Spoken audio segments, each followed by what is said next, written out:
ఇప్పుడు పొగాకు ఈ రోజు అది పొగాకుగా మారినట్టు పరిస్థితి కనపడతాం.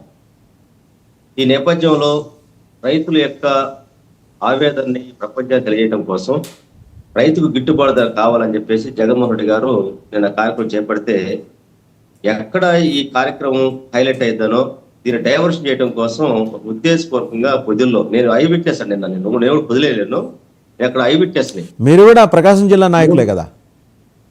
అవును, నేను పొదిలేను. అక్కడ ఉద్దేశపూర్వకంగానే ఎస్పీ గారి పర్మిషన్ తోటి 3 చోట్ల మినిమం ఒక్కొక్క చోట 10 మంది 15 మంది ఉండి జగన్ గారికి యాంటీగా ప్లెకార్డులు అదే నల్ల బెలూన్స్ తోటి నిరసన ప్రదర్శన చేయడానికి పోలీసు అనుమతి ఇచ్చారు. ఎక్కడ కూడా అది చరిత్రలో ఎక్కడ కూడా చూడలేదు. సరే ఇచ్చారు.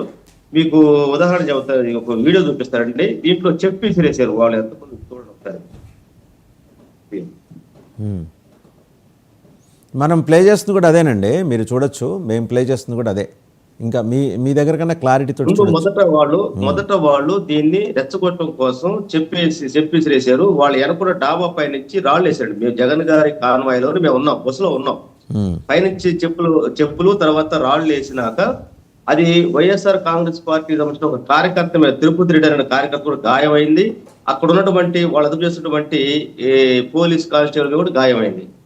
ఇది కేవలం ఏంటంటే ఈ కార్యక్రమం మొత్తాన్ని డైవర్షన్ చేసి జగన్మోహన్ రెడ్డి గారు అంటేనే ఒక వ్యాక్సినిస్ట్ అని చెప్పేసి, జగన్మోహన్ రెడ్డి గారు అంటేనే ఒక ఉన్మాద అని చెప్పేసి, అంటే అతను ఎక్కడికి పోయినా కూడా ఒక క్రిమినల్ యాక్టివిటీ పెంచుతున్నటువంటి ఒక భావాన్ని జనంలో తీసుకెళ్ళడం కోసం ఉద్దేశపూర్వకంగా చంద్రబాబు నాయుడు లోకేష్ గారి డైరెక్షన్ లోనే కావాలని చెప్పి చేసినటువంటి చర్య తప్ప. ఎందుకంటే ఈ రోజు రాష్ట్రంలో పొగాకుల యొక్క పరిస్థితి, రైతుల యొక్క పరిస్థితి చాలా దారుణంగా ఉందండి, ఎప్పుడు లేని విధంగా. ఎందుకంటే పొగాకులో 4 రకాల పొగాకులు ఉంటాయండి.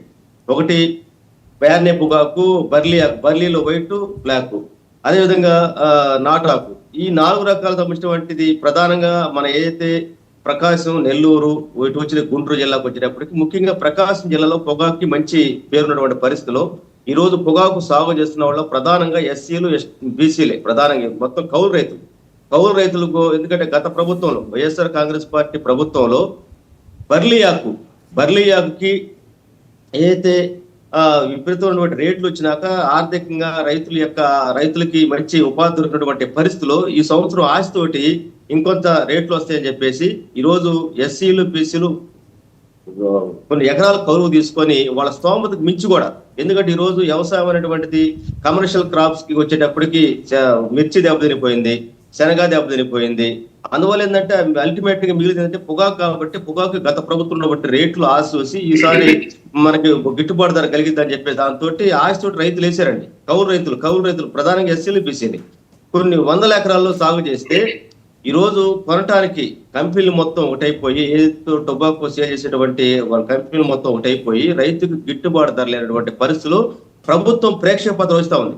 ఏదైతే వాళ్ళు కొనుగోలుదారులు ఎవరైతే ఉన్నారో వాళ్ళతోటి కుమ్మక్కైపోయి వాళ్ళతోటి చేతులు కలిపి రైతుకి ఈ రోజు నట్టి విరిసే విధంగా ఈ రోజు ఎంత దారుణం ఉందంటే రైతులు ఆత్మహత్య చేసుకుంటారండి, పురుగుల మందు అవుతున్నారు. ఈ రోజు ప్రకాశం జిల్లాలోనే నిన్న జగన్ గారు పర్యటనకి వెళ్ళిన ముందు 2 రైతులు అటు కనిగిరి నుంచి తర్వాత ఇటు పచ్చూరు నియోజకవర్గం నుంచి 2 రైతులు చచ్చిపోయారండి. కొంతమంది పురుగుల మందు ఆగారండి. అంటే ఈ రోజు ఆంధ్రప్రదేశ్ లో వ్యవసాయం దండగనటువంటి ముఖ్యమంత్రి అధికారులు ఉన్నప్పుడు రైతులకి కన్నీళ్ళు తప్ప ఇంకేం గుద్ది. అందువల్ల ఏంటంటే ఈ రోజు ఏ పంటకి గిట్టుబాటు లేదు. అదే విధంగా గత ప్రభుత్వం ఒకసారి జగన్మోహన్ రెడ్డి గారు ఏం మాట్లాడారో